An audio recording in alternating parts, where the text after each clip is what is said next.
kebebasan sejati, baktu katilendokan sundun. Tapi sebelum membaca dan merenungkan firman Tuhan, marilah kita berdoa. Terpujilah Engkau Bapa yang baik, kami akan mendengar firman-Mu yang kudus. Berkati kami, sehingga firman-Mu menjadi pelita dalam kehidupan kami. Dalam nama anak-Mu Yesus Kristus kami bermohon. Amin.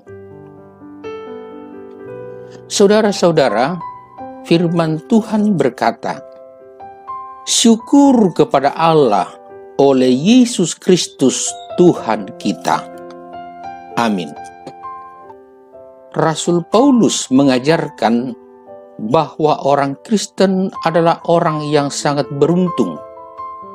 Alasannya adalah karena telah menerima anugerah keselamatan secara cuma-cuma di dalam Yesus Kristus Tuhan.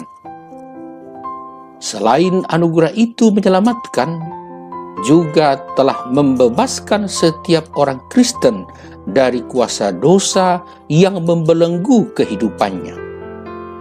Karena itu dosa tidak lagi berkuasa atas hidupnya.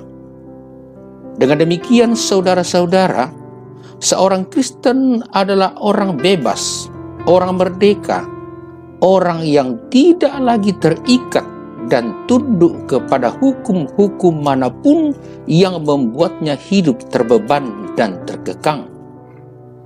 Dan itulah kebebasan sejati di dalam Yesus Kristus.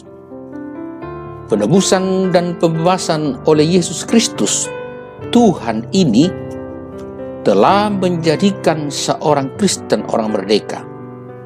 Karena itu sebagai orang merdeka hendaknya hidup sungguh-sungguh sebagai orang-orang merdeka. Namun saudara-saudara, dalam menjalani kebebasan sejati dari Tuhan ini, Rasul Paulus mengingatkan kita bahwa kadang sebagai orang Kristen, kita sering melakoni kehidupan kita dengan pola hidup yang sepertinya masih dikuasai dosa. Dan kita sadar betul akan hal tersebut.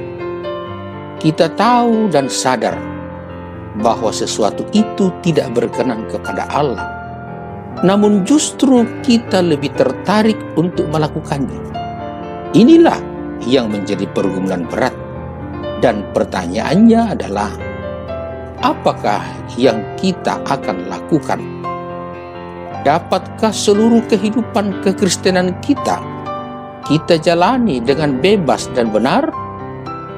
Mungkinkah hidup kita jauh dari perbuatan-perbuatan dosa? Pergumulan ini sangat berat. Karena itu Rasul Paulus berkata, aku manusia celaka, siapakah yang akan melepaskan aku dari tubuh maut ini? Artinya, kehidupan ini tidak mungkin kita jalani tanpa berbuat jahat atau tanpa dosa. Selagi kita masih hidup, maka selama itu juga kita pasti masih berdosa. Kalau begitu, apa yang akan kita lakukan? Saudara-saudara, Rasul Paulus menjawab kita melalui pengakuannya dengan berkata, syukur kepada Allah oleh Yesus Kristus Tuhan. Artinya, kebebasan sejati dari Tuhan tidak untuk jadi beban, tetapi untuk dilakukan secara bertanggung jawab di dalam Yesus Kristus. Amin. Mari kita berdoa, saudara-saudara.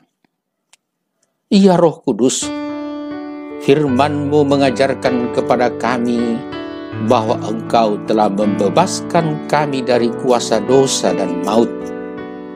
Dan kebebasan itu memampukan kami menjalani hidup ini dengan sukacita, dengan selalu berpengharapan kepada Yesus Kristus Tuhan. Firman-Mu yang telah mengajarkan, mengingatkan, dan meneguhkan kami. Ya Bapa Sang Pemelihara, kuatkan iman kami untuk selalu hidup dalam kemerdekaan sejati yang kami nyatakan melalui hidup di hadapan-Mu secara benar, melalui pelayanan kepada sesama kami. Terpujilah Engkau, ya Bapa, dalam nama anak-Mu Yesus Kristus kami berdoa. Amin.